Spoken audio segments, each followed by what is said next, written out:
What's good, y'all? Welcome to the Salvert Podcast. I'm your host, Corey Flagler, and I'm back with another episode. Today, I have my mentor, my boss, a good friend of mine, Mike Farrell, and I have him go ahead and introduce himself. And afterwards, I got an icebreaker question for you. So, Smooth. Appreciate you having me, Corey. Everybody, my name is Mike Farrell, founder and CEO of Farrell 27 Creative, also CEO of House Farrell Endeavors. Known Corey for not super long, but we definitely become close over the years just from working together, sharing stories. Glad to be here, man. Appreciate you having me. So my icebreaker question for you is, what's the first thought that comes to mind when you think of the word wander with the A? Wander, okay. Lost, kind of like, not necessarily lost in a bad way, like maybe getting like lost in a moment or like lost in a museum or something like that because you like exploring. Yeah. So you kind of just wandering around, like moving around slowly, aimlessly at times. A lot of times that has a negative connotation, but I don't necessarily think it's always negative. But yeah, So that's good. I pretty much agree with that. I think, I had to differentiate, wonder with wander. I figured that, when you're wondering is more of a mental type of thing. I feel like wandering's physical. Yeah, wandering's physical, and it can be mental. Actually, you can wander in thoughts. That makes sense. Yeah, I got you. Yeah. So I was like, when I was, kind of coming up with that word, I was like, not really coming up with the word, but when I was thinking of the word, I was like, okay, I like how it's more of a physical thing when you wander, through life. A lot of times where we're kind of going through life, kind of figure out, where am I going? Right. What am I doing? And then as well as your thoughts say the same thing. You're moving like that. It's not necessarily like it's aimlessly all the time, but it's still, you feel like, I don't really have a set goal to, I don't necessarily have a set direction. Yeah. That's what I kind of, like when I think of wandering, it's like I'm moving, but without a set direction. Yeah. Exactly. Without an end destination. It's like there a road trip and you're like, I ain't got no end destination. Kind of wandering around. Right, you're just kind of driving. So we're gonna jump right into it. So first question I got for you, in what ways do your like financial goals as an entrepreneur differ from those, you might have like in a full-time job? Yeah, break that down. Ask that question again. Just like, slow it down a little bit. Okay, yeah. So like in what ways are your financial goals, as an entrepreneur? So now, you said that, you own Farrell 27. And so like as an entrepreneur, do those goals, or in what ways do those financial goals differ from when you had a full-time job? Or, if you had a full-time so you assume they do. You assume they're different. Yeah, I assume that they are different. Okay. Yes. So they are different in some ways. I think the overall goals aren't necessarily different. Let me back up. The overall goals aren't necessarily different. How I get there is. Okay. Right. So, and actually it might not even be different once I start explaining it. We'll see. Help me out. All right. But I think, first of all, if I explain kind of what some of my financial goals are or have been, right, and continue to be in some ways, of course I want stability and the ability to be able to take care of my family. I want to be able to specifically pay all my bills on time, or early even. I want to, own my house, which we're in the process of doing, paying a mortgage, and possibly even maybe another house or whatever at one day. I don't know. I think that would be cool. Yeah. We got cars and stuff like that. That's great. But I think the key to all of that is I want to be able to do all that and then be able to spend what I want to spend when I want to spend it. All right. To a degree. Yeah. To a degree. Yeah. Right. It's an old school, old school for me, kind of mentality that I had growing up. It was like, if I ever take anybody out to eat, like I take my girlfriend and my wife out to eat, I want to be able to look at us and get whatever you want. Sounds crazy, right? Like, it sounds like, but like, she's like, nah, get whatever you want. I'm not thinking about what I'm ordering. Like, I don't know about you, man, but like, I've been on dates before a long time ago where I'll be like, all right, let me let her order first so I can change my order based on. Right. Like, okay, she got that. Okay, steak and lobster. Let me get the mac and cheese, bro. Like, that's all I want. I'm not really that hungry. I had a big lunch. Yeah, let me just get a side and a dessert or something. Yeah. Let me get a water. Right. Let me get a water. I'm trying to hydrate. Yeah. Hydrated. Nah, bro, but like I think, financial goals for me specifically are now. That was a goal, and it's still a goal that I keep in mind that helps, I think, keep me humble in the process. It's like, I want to make sure that when I take my wife out, she can have whatever she wants. Yeah. Like now with my kids, they can order whatever they want. It's chicken nuggets and French fries, but hopefully they get over that one day. Yeah, they will. Get two of them if you want to. You know what I'm saying? Like, I think I told you a long time ago, or actually not a long time ago, a little while ago, that I want to spend $100 like it's 10. Yeah. and then $1,000 like it's 100. Yeah. Like, which sounds kind of weird. Like, and some people think, oh, that's materialistic. I don't mean it to be like, oh, I can just swipe a card and buy whatever I want. But it's more like, I feel so stable. I've done enough work to where my wealth is generating wealth in itself, that, or by itself, that if I spend $10 on something, or somebody spends $10 on something, it feels the same for me as spending 100, or 1,000 eventually, you know, or 10,000 at some point. Different kind of money, right? It's a different kind of money, right? Like I don't necessarily. That's not necessarily a goal. That's an aspiration. Yeah. I think a goal specifically would be, like I said, to own my own home, to be able to pass dollars down to my kids, so that they don't start at zero or less than zero for some people. Yeah. That they have a leg up, that their college tuition, should they choose to use it, is paid for. That we are able to put away for retirement, so that if I decide I don't want to work anymore, my wife more specifically decides she don't want to work anymore, we don't miss it. So in terms of financial goals, I don't know if I necessarily have a number, right? But it's really more of a feeling. Okay, I got you. That was a really in-depth answer. That was, I couldn't have asked for a better answer. I ain't gonna lie. That was pretty good. To your point, real quick though, you did ask like, how does it changed, right? Like, just to answer, because I kind of gave you a feel of my financial goals themselves, but like, it hasn't changed. That feeling hasn't changed. Just how I get there is different. Before, when I was working a full-time job, it was, I get a specific amount every month because I was on a salary and I got paid monthly, which, you know, blessing for sure. But I was never going to be more than that doing just that job until I got a promotion, right, or a raise, right, or a raise or promotion. And so that means my mentality was more, how do I figure out how to get this next raise? How do I figure out how to get this promotion? Yeah. What skills do I need to learn to be able to apply for the director level job or the executive job or whatever it is, manager, et cetera? Like, that was really the thought process around it. And the end goal in mind was, like I said, those financial aspirations. But as an entrepreneur, it's now, what clients can I tap in with that'll give me the opportunity to do work for them that pays? Right, and that pays at a certain level. What types of clients are those? What skills do I need to develop to be able to have those conversations? Because I'm no longer having conversations with like my boss, right? Because that's me now. Right. Like, I mean, we can talk about like the thoughts and mental conversations or trying to make a decision. That's one thing. But now it's like my growth, my promotion or raise is totally contingent on the relationships that I build.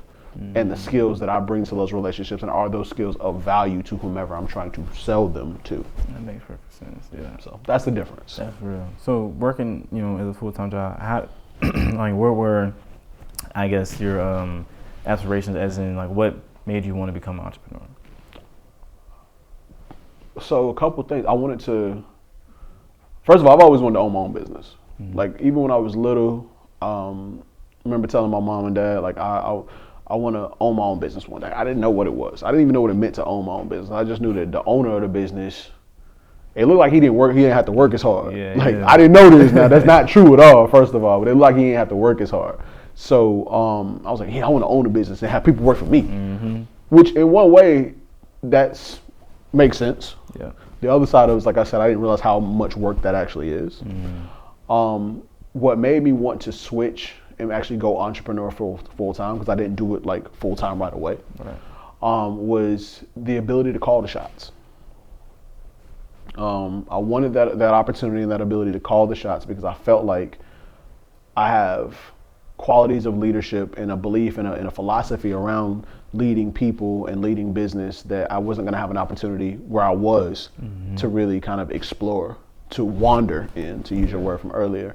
And I wanted to try that, because I do, like I said, I have a way that I try to lead people. I have a way that I try to look out for people and build business that I really wanted to a shot at doing, that I thought was a good way, maybe not the only way, but a good way and the right way, or a right way. And I wanted to try it. And where I was, that wasn't in the cards at that point. It just didn't feel like it was. Gotcha. So I was like, all right, well, what can I do that'll let me take care of my family, like I said, meet those financial aspirations, but also allow me to try to call the shots and do this the way that I feel like it should be done. Okay. So that was the mentality shift. Okay, yeah, that's real. I think, me being having my own LLC, I kind of can see that. At least that's obviously I'm not a boss at you one step away from the G-Wagon now, man. You got the LLC, boy. Right, yeah, go ahead and write that thing go. But no, like I've kind of thought about it. I was like, well, I'm technically a business owner now, so thinking in the future if I have my own employees, I'm calling the shots or whatever. Like, what is that going to look like? And I've thought about it, and seeing you and seeing Greg, y'all walk around. I'm not saying y'all walk around with a certain standard, but y'all do. Not in the sense of I'm the boss, you do what I say, but it's more in the sense of I'm here, to pretty much whatever you need, and I like that type of leadership, as a business owner from you guys, because I'm looking at other jobs that I've had and have, those bosses, they seem more authoritative than more like collaborative. A leader. Yeah, exactly. I respect that. I appreciate that. First of all, for sure. That's dope. Real quick, can I just say that two things, like based off of what you just said. First, when you tell you I'm technically a business owner, take that quote off. Like take that, because you are a business owner, right? Yeah, you're right. I had to do this, and I had to do the same thing too, right? And the reason I say take the quotes off is because you have to do the things that a boss, an owner, a leader has to do in order for your business to survive. Mm-hmm. You have to. You don't eat otherwise. Yeah. Right? Or you don't have that income to be able to pay your bills and stuff like that, which we talked about, in other times. Mm-hmm. You don't get that otherwise. So if you don't do what you're supposed to do as an owner, then there's nobody above you or beside you that's gonna be like, oh, well, you can eat anyway. So take the quotes off. If you're doing it, you're doing it. Yeah. And that part, like you talk about how, Greg, my business partner, Greg, owner of Minority Trailblazer Media and the Minority Trailblazer brand, we walk around the way that we do, not because we're better than anybody, but because we put the work in, right? And we will continue to put the work in. I mean, there are entrepreneurs that are way more experienced and advanced than we are, and then there's ones that are just starting out like yourself, and a couple of other, brothers and sisters that work with us. And we carry ourselves the way we do. It's a confidence, but it's also I'm willing to do the work. Yeah. And I hold myself in that regard as such. Like, I'm willing to do the work. So yes, I'll walk with my head held up high because I have done the work. I'm doing the work, and I will continue to do the work.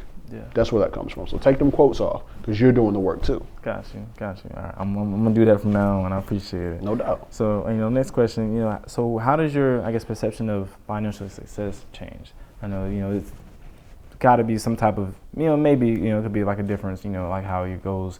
Not necessarily we're different, but it's how how you get there. So has your perception of financial success changed? From full-time job to entrepreneur? Absolutely. So when I was working a full-time job and I came out of college, got a job, grace to God, I was able to go right into a position that actually with the company I had interned with before. That was dope. It was all about the salary number. Like, is it X thousand? Is it Y thousand? Is it 100,000? And in my mind, I was like, bro, I gotta get 100,000. Like whatever job I gotta do, however I work my way up, I gotta get 100,000. Gotta get 100,000. 6 figures. And that was the goal. That was the mentality. Like I said, raises and promotions, but I got to make my way to 100,000. I didn't know what I was going to do when I got there. I just felt like you had bread if you got 100,000 or more, right? You 6 figure, okay, you different. Yeah. As an entrepreneur, there's a lot of things that I have learned that you have to approach differently. Like an entrepreneur makes 100,000 doesn't necessarily keep 100,000. And when you work full time, you don't keep 100,000 either. Yeah. But an entrepreneur that is on there, that is kind of on the ball as far as their tax stuff, as far as their savings, etc. You make 100,000, it can actually feel more like 100,000 than working a $100,000 full-time job. That's salary for somebody else. There's a bunch of reasons for that. One of which is that, like we always talk about tax write-offs, like we joke about the G-Wagon earlier, right? Like, this is not financial advice by any means, but like I'm learning, and this is recent, that like, as an entrepreneur, if I made 100,000, I can use part of that 100,000 to invest back into my business, and then that is now subtracted from the overall revenue that comes in to my business. So on paper, it might look like I made 50 or 75, but really $100,000 passed through the organization, or $100,000 came in. Yeah. Now, what I do with that 100,000. I have access to do as an entrepreneur sooner than I would as a full-time salaried employee. Like, because as a salaried employee, taxes come out before I see my check. Right. As an entrepreneur, I have to allot for taxes, a lot for business expenses, and a lot for my own salary or payment, so I can take care of my family, pay my own bills. But some of that stuff that I do for the business, residually, myself and my family, the people around me, yourself, benefit from. So it's changed, the mentality's changed, because now I'm like, oh, it's not necessarily about the $100,000 salary. It's really more about the revenue and the opportunities that I'm able to secure with different clients or different initiatives that bring in revenue. And then what we do with that after that is a little bit different now. Okay, gotcha. So would you say that your relationship with money has definitely changed, with that shift from entrepreneur, from full-time? Yeah. Salary? Yeah, I've had to learn a lot more about money in general, like as an entrepreneur. Like I said, as a full-time employee, like for a long time, it was just like, all right, I go to work, I come home, I do what I need to do, I get paid, I pay my bills, I put a little bit in savings and spend the rest. That's really what it was. Gotcha. Because next month I'm getting the same amount, unless I get a raise or promotion, which then it's the same amount after that, which is fine. And you do the same thing, and that's the process. As an entrepreneur, it's not quite as consistent all the time, right? Like I do have some clients and projects that we do that are pretty consistent, like over the years. But even then, like I'm not getting paid every 28 days or every 31 days or whatever it is. Like in a month, like obviously it's 31 days in a month, but like, or 30 to 31, but like every so often. Like it's not a regimented thing. I might get paid on January 1st or January 3rd, and then not get paid again until March. So now I have to be more conscious about living a particular lifestyle according to a budget that's a little bit more, it's not necessarily more rigid, it's just more robust, more encompassing. Gotcha. So I was like, all right, well, I know I have to be honest about what I pay myself. Like, oh, if I got a $100,000 job that I did, right? And I'm using 100,000 because it's easy math. Got a $100,000 job, got paid for that in January. I may not get paid again until March, April. I need to make sure that 100,000 is divvied out to the proper parts of the business, and then what I pay myself stretches that time. And if it doesn't, I need to figure out how to procure more business.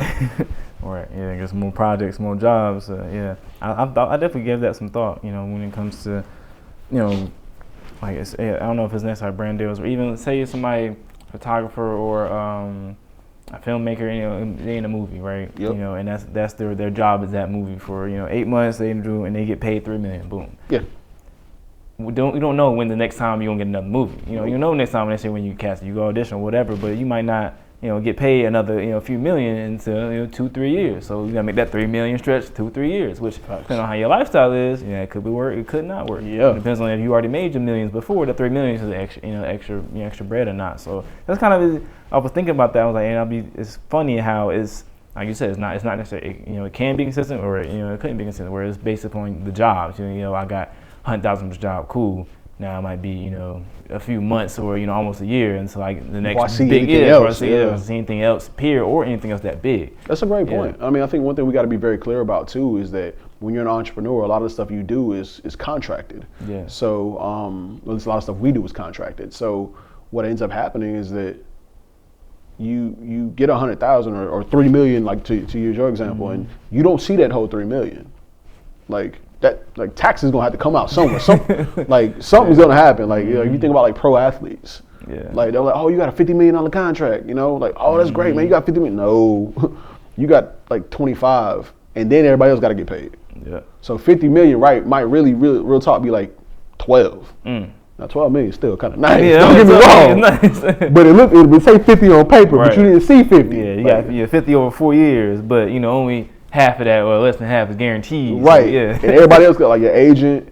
Like if you got staff that work with you, you got obviously FICA, taxes and stuff, like your government. They got to get theirs. So it say 50. You can't spend like you got 50. And as an entrepreneur, like it says, like I might be 100, like we were talking about earlier. I can't spend like I got $100,000 every month because that's not where we at right now. Right. Yeah. Maybe one day though. Maybe one day. Maybe one day. Yeah, one day. But even then, we probably still probably shouldn't do that. Yeah, for sure. So we kind of wrapping up, not necessarily wrapping up, but we kind of shifting a little bit in the conversation. So, what financial risk have you encountered as an entrepreneur? Have they like influenced your approach to money management? Yeah. So some of the risks that I think I've seen is like, I invest my own money into my business, and if I don't, like, I may put up a particular amount of money to have somebody like do some content for me, but then that content doesn't generate immediately like a brand deal, or if I use that to show a client that, hey, I can do what you're asking, here's an example, and they go, okay, cool, great, we actually elected to go with somebody else for whatever reason. Like, I just spent X amount of dollars trying to win a client, I didn't win them. So what now? So it's changed.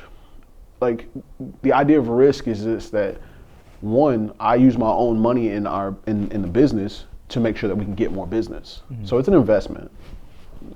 Sometimes it goes bad, or I ain't gonna say bad, but sometimes it doesn't spawn as quickly as you would hope, right? Which some people deem bad, and that's part of the risk too. Is it's the time risk as well. Like, I might invest $100,000 in something that I would hope would kick back in, a week or two, and it may not kick back for a year or two.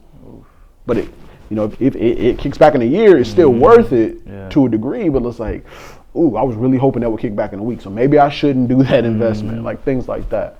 Another risk is just, like I talked about the time piece, is just understanding that when you're in a full-time job, unless the company goes under, if you're owed a salary, you're going to get that salary, right?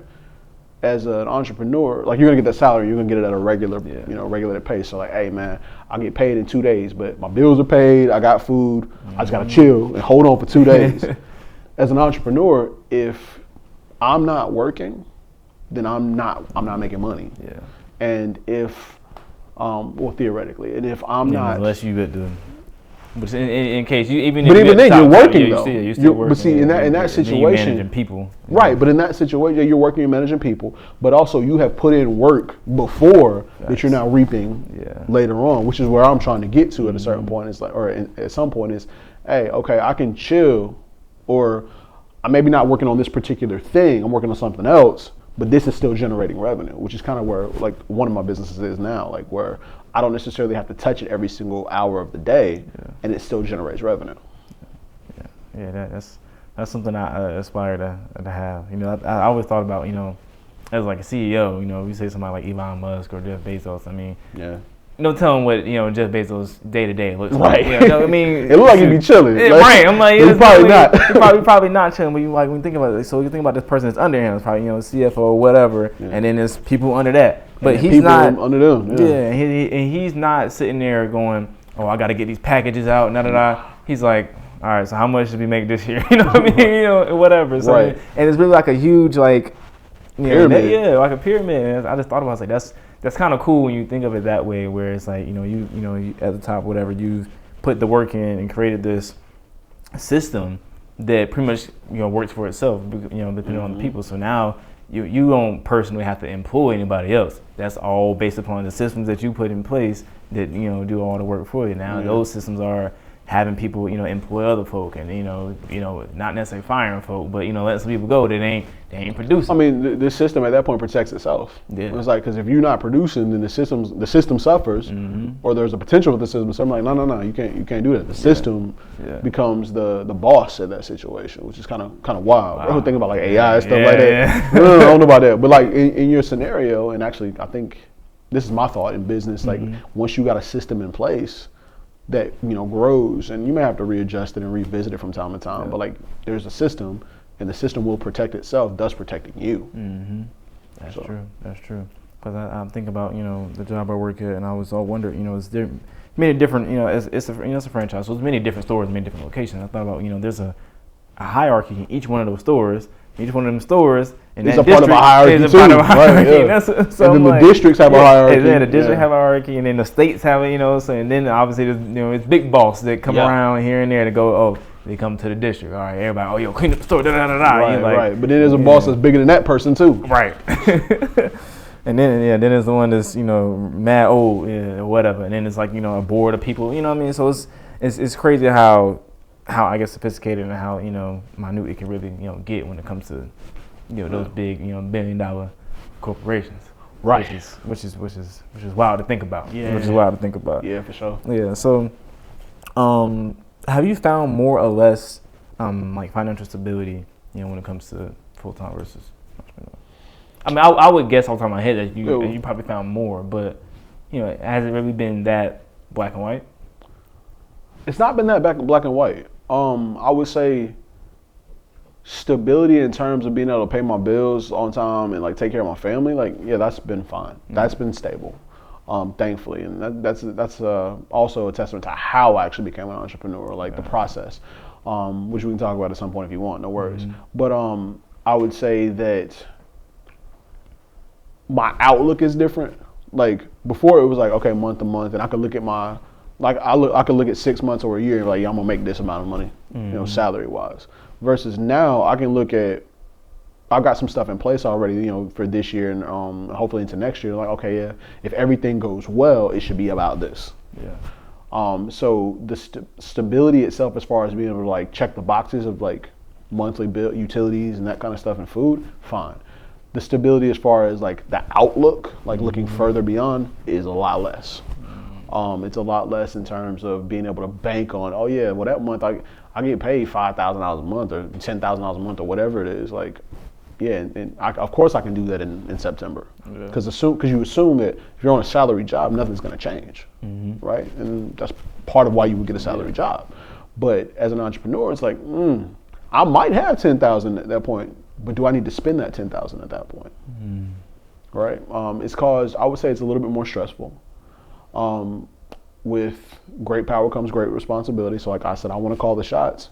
I now have a responsibility to hopefully try to call shots in a way that allow specifically revenue to keep coming in and be generated so that I can continue to have the stability of taking care of my family.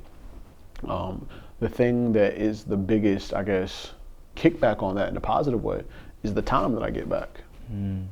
So, where I say I'm more stressed, I can be more stressed because it's not as consistent. As far as like financially, I can be less stressed because I have control over the time a little bit differently. Yeah, I was just about to ask. I'm not going 9 to 5 no more. Yeah. Do I work 9 to 5 oftentimes? Yeah, because I work when a lot of my clients work. That's naturally when I'm productive, just because of working for so many years. My wife and kids are away at work and school respectively, and I'm like, all right, cool, I have the time. Yeah. But then there are days, and I mean, you've been around this, where I'm like, you know what? I've done 2 hours of work today. That 2 hours is necessary, but after that, I'm chilling. Yeah. Like, and I look at what I need to do the next day. Yeah. So like, what I may pick up in stress, I also pick up in the ability to relax in the middle of the day. Yeah. Yeah. I was thinking about that, which is it's kind of funny to think about. It's like when you're working, say I worked at a full-time job or whatever. That stress is like a constant.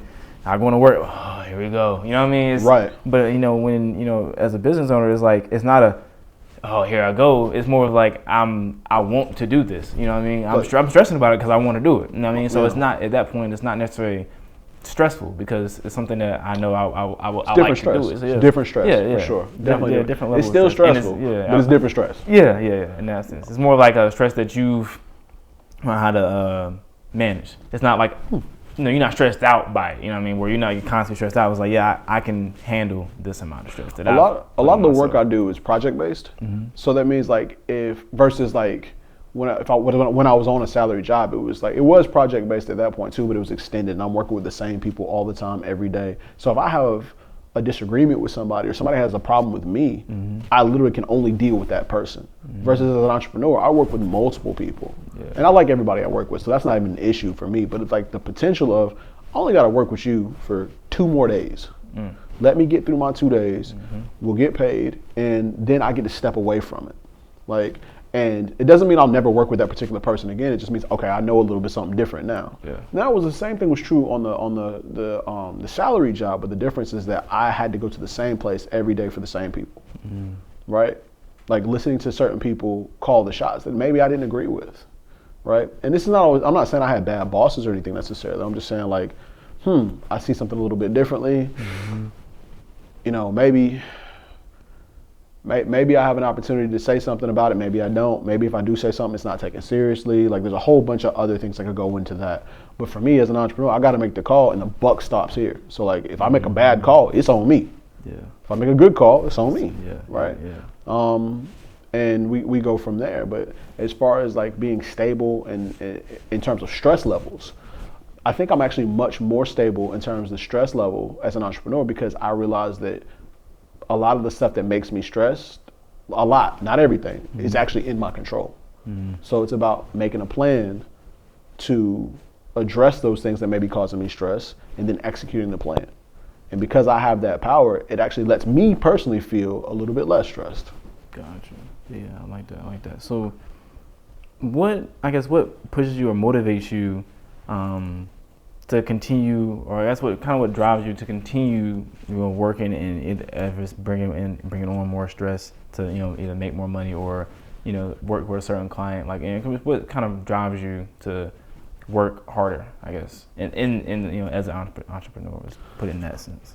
I got you. I think it's the same thing that drove me to work in general. Is that I want to provide. But not just provide as in like, provide. Oh, I've got a roof. My family's got a roof over their head, clothes on their back. I definitely want to do that too. But like, I want us to have experiences. I want us to have time. And in order for us to have time, that means that it's either got to be paid for or allocated, right? And probably a combination of both. Like, if you work a full-time job, you have a lot of times PTO. Right, that's allocated time for you to be able to step away from the job and still make your money. Right, paid time off, PTO, and so that's allocated for that. Right, but you only get a certain amount. Right, like 10 days a year. Yeah, 10, 3 years. Now I was very fortunate where I was working. When I left, I had I think something like 6 weeks of vacation time, because once you got to a certain level, you accrued faster. Right. And that's an interesting word there, accrued. Like you don't start. Some places start with like, okay, at the beginning on January 1, you got 3 weeks of vacation to spread out however you want to, or 10 days.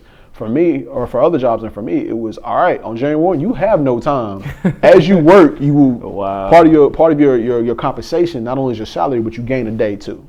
We allocate a day for you to be able to take off, or 2 days, or however many it is, right? Or how many hours it is. So I would say that the other side is, like I said, it's either paid for or allocated. The other side of it is, if I'm gonna go on vacation or something like that, it's got to be paid for. Yeah. Right. As an entrepreneur, because remember, when I'm not working, I'm usually not making money. Usually. So that means I gotta allocate time within myself and within my own company to be like, all right, cool, I'm taking these 2 weeks off. So let me make sure everything is right for them 2 weeks or the 2 weeks before, so that when I step away, it's cool. And then when I get back, let me double check on them 2 weeks, kind of thing. But also, like, from a financial standpoint, I need to make sure that I'm allotting money for that. Like, all right, 2 weeks, I'm not going to be making, or I'm less likely to be making money if I'm not working on something at that time. So let me figure out, like, all right, that's 2 weeks. It's going to be X amount of dollars. Perfect. Okay, cool. Can I find a project that'll either pay me to go there and I can take my family with me? Can I find a project that'll actually just replenish that cost? I start thinking about those kind of things. So that's where the mentality is different. And again, you want to work hard, you play hard, or you want to play hard when you work hard.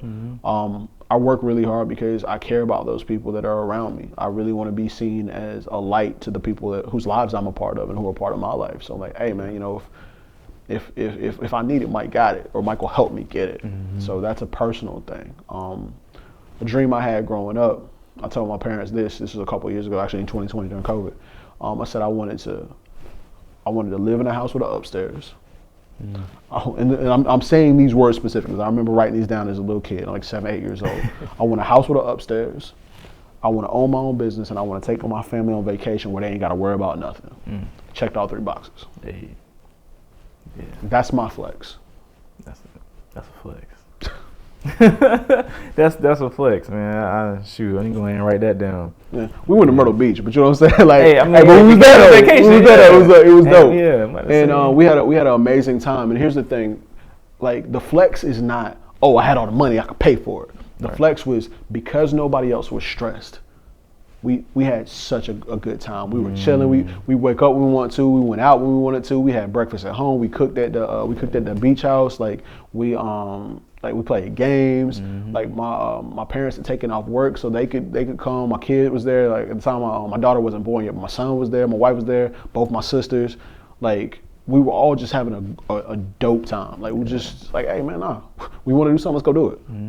And that freedom of thought and that freedom of the anxiety about how much does this cost wasn't there for those X amount of days. And I was just like, yeah, this is life. Yeah. This is thriving to me. Right. Yeah. When you gotta just, you know what, hey, we out here. Don't worry about nothing. You know what I mean? Yeah. Hey, we having fun. You don't gotta worry about, oh, well, how much this meal finna cost, and do we got enough for gas, and you know what I mean? Like those. Like, things, I mean, to be real, man, to be completely transparent, I had those conversations, and I was like, no, we going. They was like, well, you know, we don't. You know, like, what you talking about? It's paid for.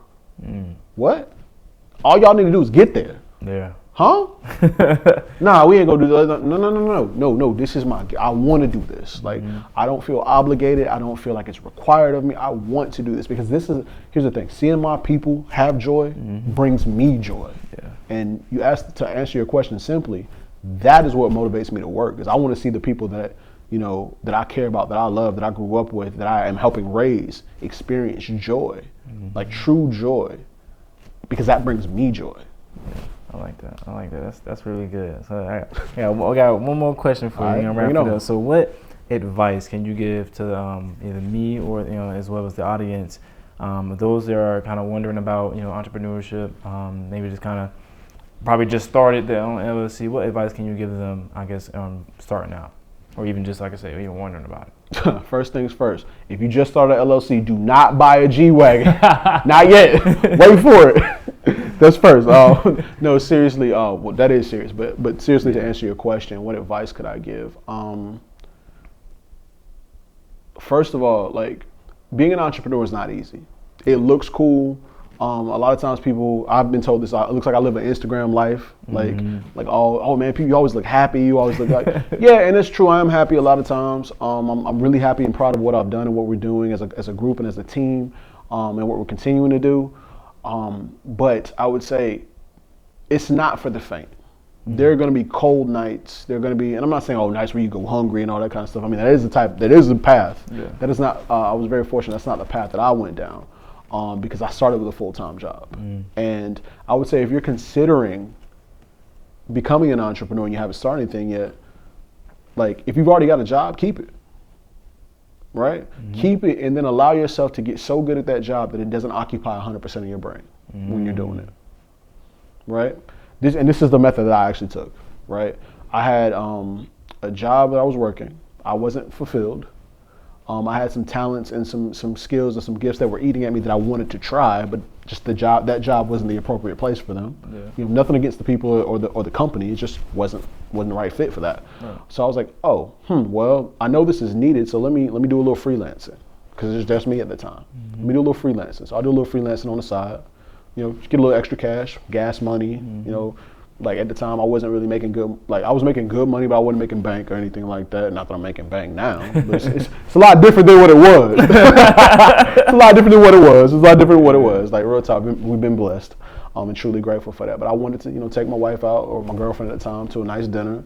You know what I'm saying? But I didn't want that coming out my monthly budget necessarily. So, like, bro, if I do a, you know, $100, $200 project, cool. I'll blow it on a dinner or on a weekend or something like that. That's cool, because it's not impacting the main. Yeah, it's the extra. Yeah. Yeah, exactly. So I was supplementing income. I would say that's a good way to start. If you've already got a gig, keep rocking, because it's going to allow that transition to be a little bit less sharp. Because if you just quit your job, like, I got an LLC now, LLCs are only first, LLCs are great. Let me stop. Like, let me pause that session right, or that sentence right there. LLCs are great. Businesses, S corps, etc., awesome. You want to be able to live the life that you want to live, right? Or be at least working toward the life that you're trying to live, right? So just by saying, I got an LLC, I'm good now, that's not the end of the story. That's barely the beginning. So if you are gonna, from an advice perspective, if you're going to start an LLC, you can do it while you're working, right? And do something that you can spend an hour on after work. You know, 2 hours on, you know, a couple times a week. Like, can I do 5 hours on it every week in addition to my regular job now? Because I've said this, and people have asked me this question before, and they're like, oh man, I don't really have the time. I'm like, well, if you don't have the time to do it while you're working, like a full-time job or just a part-time or another job, then you're not going to have time to do it, or even the willingness or the motivation to do it when it's just the main gig. Yeah. Because here's the thing, I work more hours now than I did before. Like, but it don't feel, it's not the same though. It don't feel like work necessarily. And then that is a result of, and don't get me wrong, I worked 40 to 60 hours a week, like 40, 45, 50 on a regular, but like there were some 60, there was some 70, and I know there are people that work way, way more on their full-time jobs. Respect to them. For me, I'm like, okay, there'll be times where, and you've been on some client engagements with me before, where we got there at 7:30, we left at what, 9, 8:30, something like that, 9, and then we had to go back to the office, unpack all the equipment, all the stuff, make sure we're good, and then turn around and do it again the next day. But then the week after that, we were chilling. Yeah, right? It was good. We was editing. We was checking in on stuff. It goes back to a 4-hour day. But in terms of, but the other thing is too, because I think about work. I think about things. I solve problems, or I think about new business adventures or revenue streams I want to try to generate. That's all now work, and I think about that constantly. So that counts to a degree. So I'm always thinking about it. Versus when I worked a full-time job, they might get the drive home, the commute, or the drive to, but that's about it. Yeah. Outside of them times that I'm in them walls, I ain't think about this. Yeah, that's real. And I honestly, that's good advice for me, which I've been thinking about anyway. For trying to go ahead and get some more incomes. Like, you know what, I gotta work on what I want to do. I also got to be able to fun, do what I need to do. So I appreciate you coming on the show for real. I learned a lot. I hope everybody y'all learned a lot. And hopefully you'll be hearing some more from you. We'll be hearing some more from you later on. You might come on the show next season. We'll see. Man, I appreciate you having me. Yeah, no doubt. This was dope. I'm really enjoying the platform, man. Keep it up. Take them air quotes off. I got you. You're a business owner, dog. Yeah. And this is just evidence of it, man. Keep spreading the messages that you're spreading. Proud of you. Really happy to see what you got going on. Oh, yeah. And any way I can continue to be a part of it, continue to support you, let me know. I got you. I got you. I appreciate it so much. No doubt. See y'all next time. Stay tuned. Peace.